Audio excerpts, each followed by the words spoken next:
All right, we've got tons of problems.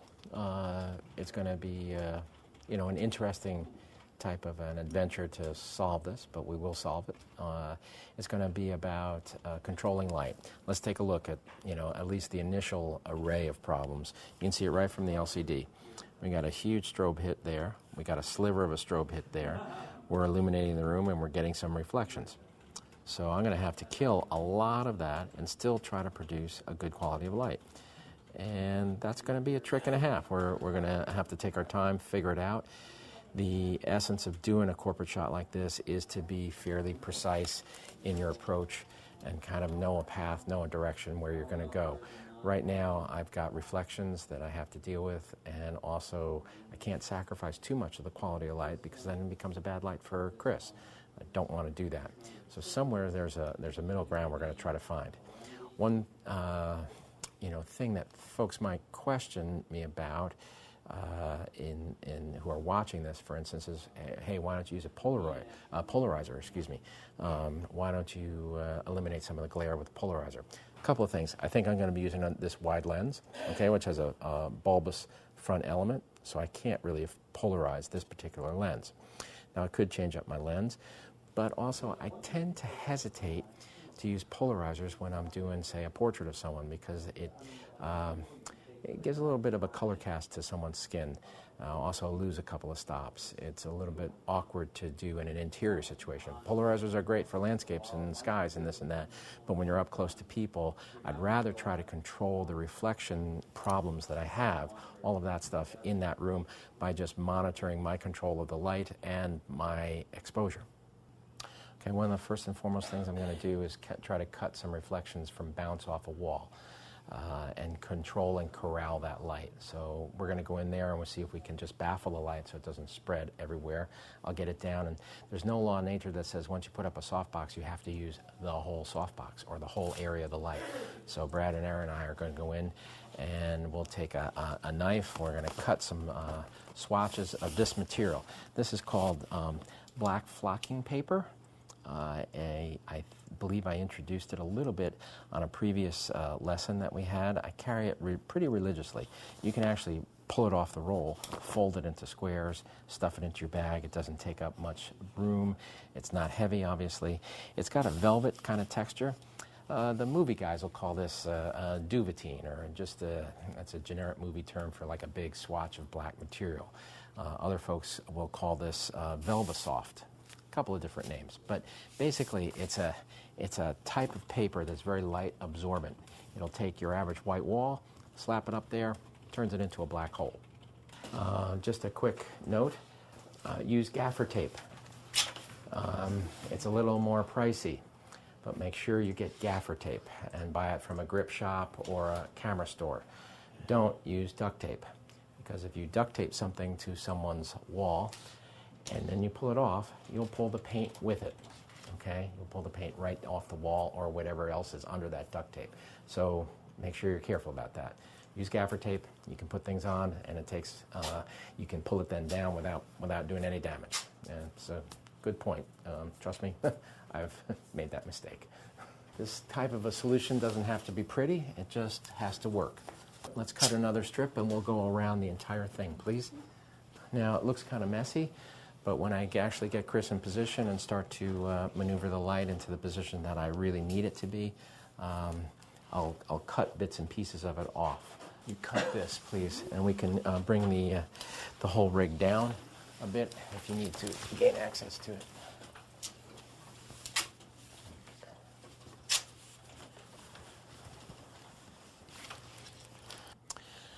Chris, I'm going to ask you just in a preliminary sense to just come around. I'll get a position and see how this light is working. Is that okay? Sure. What I'm thinking is, if I gave you a mark of roughly about here, okay, sort of under this light, you had a great position, exactly that way, very confident, very relaxed, and I'd ask you to turn your right shoulder a bit towards camera, if you don't mind. So if I may, I'm going to, yeah, exactly, I'm going to kind of position you a little bit, if I may. Okay. Come this way. Okay, that looks good. All right, so we're still in the kind of testing stages here. And we'll just take a quick look. And there's an array of problems here. We're not there yet. We're not even close, or we're getting close, I would say, but we're making progress. I can cursor into my LCD. Now, the new LCDs, like on the D3, just astonishing in terms of their clarity and definition. And now I can take a look around, cursor in here, use the digital tools that are available to me, and start to sort out exactly where I might have potential problems. See my my pants there, potentially a problem, just in terms of reflection, because I've got light spilling back on me.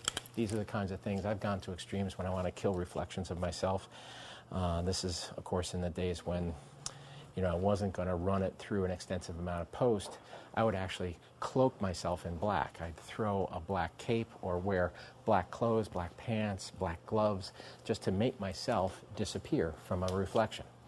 Nowadays, of course, we have the availability of just cloning out some of that stuff, but I'm still going to push this picture to the point where I feel comfortable with the fact that we've shepherded this light to the point of being good for the scene, working for me at camera, and also a flattering light for Chris.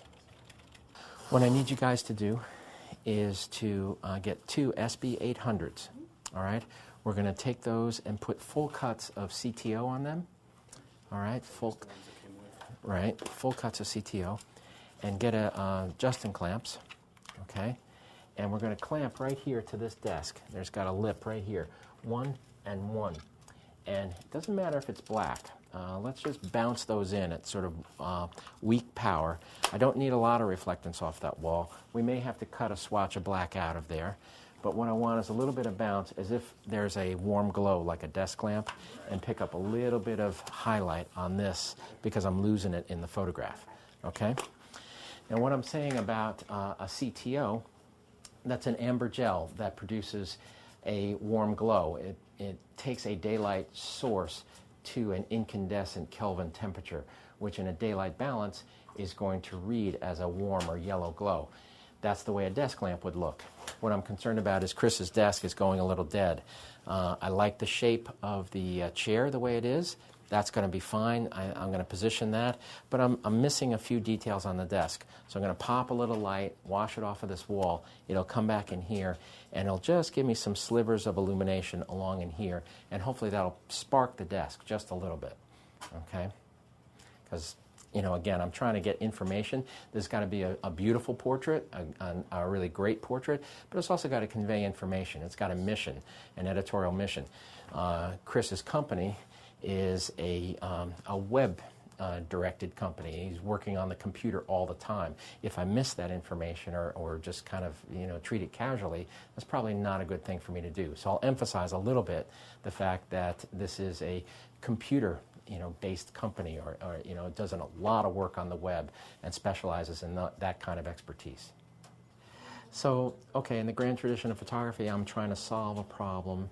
And in the process of attempting a solving of that problem, I created another problem and a series of problems.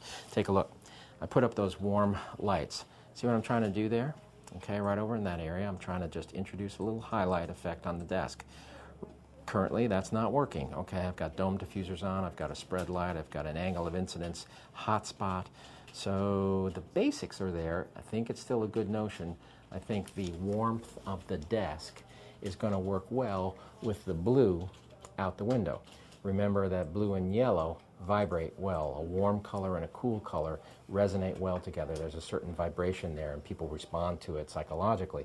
So if I put a little warm highlight on the desk, I think it's still a good plan. Let's take a look and take another step and see if we can finesse this light so it actually works. Okay?